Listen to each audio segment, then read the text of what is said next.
আমরা রাজ্যের প্রায় 10,000 স্কুলকে ডিজিটাল এডুকেশন শুরু করবার জন্য কম্পিউটার থেকে শুরু করে যাবতীয় সরঞ্জাম দিয়েছি। সে কাজ কতদূর এগোলো? আমি স্কুল এডুকেশন ডিপার্টমেন্টকে বলবো, যদি কাজ এখনো বাকি থাকে ইমিডিয়েট এটাকে শুরু করা। 2, আমি কাগজে দেখলাম, আমি জানতাম না। আমি চিফ সেক্রেটারিকেও জিজ্ঞেস করলাম, চিফ সেক্রেটারিও জানতো না। প্রাথমিক স্তরের সেমিস্টার প্রাপ্ত পলিসি ডিসিশন এডুকেশনে যখন you are education minister, but please remember, if there is a new policy decision, please consult us. দিদি, আমি ওটা কাগজ আমিও দেখি পরশুদিন সেক্রেটারির সঙ্গে কথা বলে পরশুদিন রাতে চিফ সেক্রেটারির কাছে প্লেস করেছি। আপনি কনসেন্ট দিলে তবে নোটিফিকেশন হবে। কাগজ আগে বেরোলো কি করে? প্রেস কনফারেন্স করে আমি কোনো কথা শুনতে চাই না, পাবলিক তো জেনে গেল আগে। যা মেসেজ যাওয়ার চলে গেছে, ওটা হবে না। ঠিক আছে দিদি। 4 জন অ্যাডভাইজার সিদ্ধান্ত নিয়ে বলে দিল আর হয়ে গেল। বাচ্চাগুলোর আমি চাই ভার কমাতে, কাদের ব্যাগ কমাতে। ওদের যদি আমরা ভার বাড়িয়ে দিই, এমনিতেই পড়াশোনার ভার এখন খুব বেশি, ওইটুকু বাচ্চারা কথা বলতেই পারে না, টুইঙ্কেল টুইঙ্কেল লিটল স্টার বলতে পারে না। তাদের পড়ানো হয়, শেখানো হয়, সেমিস্টার বলবে। একটা 1 বাচ্চা কি সেমিস্টার দেবে? না 2 বাচ্চা কি সেমিস্টার দেবে?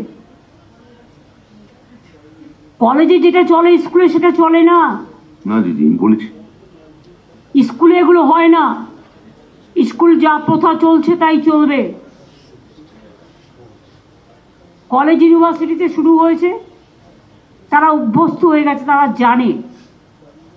তারা অনেকটা এখন আজকের যুগে মডার্নাইজ হয়ে গেছে, তারা জানতে পারে ব্যাপারগুলো, এবং এটা অলরেডি চালু হয়ে গেছে। তাই তাদের এটা প্রবলেম থাকে না। কিন্তু প্রবলেম এটা থাকে বাচ্চাদের, অফকোর্স স্কুলের বাচ্চাদের থাকবেই। স্কুলে কোনো সেমিস্টার টেমিস্টার চলবে না। আর আমি বলবো, এডুকেশনের ব্যাপারে নতুন করে কোনো পলিসি নিলে please let us know first before press. প্রেসে যখন একটা সাবজেক্ট যায়, মানুষ মনে করে এটাই সত্যি, গরুর রচনা করার মতো। এটা তোমাদের বুঝতে হবে। প্রেসকে একটা খাইয়ে দিলাম, নিউজ দিতে হলো। এখন আবার নিয়ম হচ্ছে করে খাইয়ে দেয়, ভাত খাইয়ে দেয় না, নিউজ খাইয়ে দেয়। নিউজটা কি না, ওখান থেকে অমুক দাদা নিউজটা পাঠালেন, অমুক দিদি নিউজটা পাঠালেন। কেন সামনাসামনি বলতে হবে? অসুবিধার কি আছে?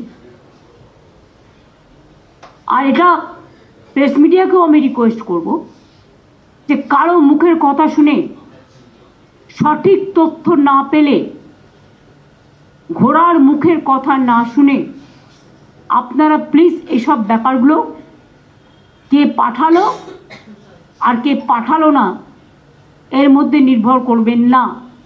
গভর্নমেন্ট যখন কোনো নতুন কাজ করে, সেটা গভর্নমেন্ট লেভেলে আলোচনা করে সবাই মিলে সিদ্ধান্ত নিয়ে সেটা পাঠায়। যারা পেছন থেকে পাঠায় তারা ব্যাকডেটেড, তাদের ব্যাকবোনটা একটু দুর্বল। আর যারা সামনে থেকে ফেস করে, তাদের মেরুদণ্ডটা একটু সোজা, এবং সেটা সত্য।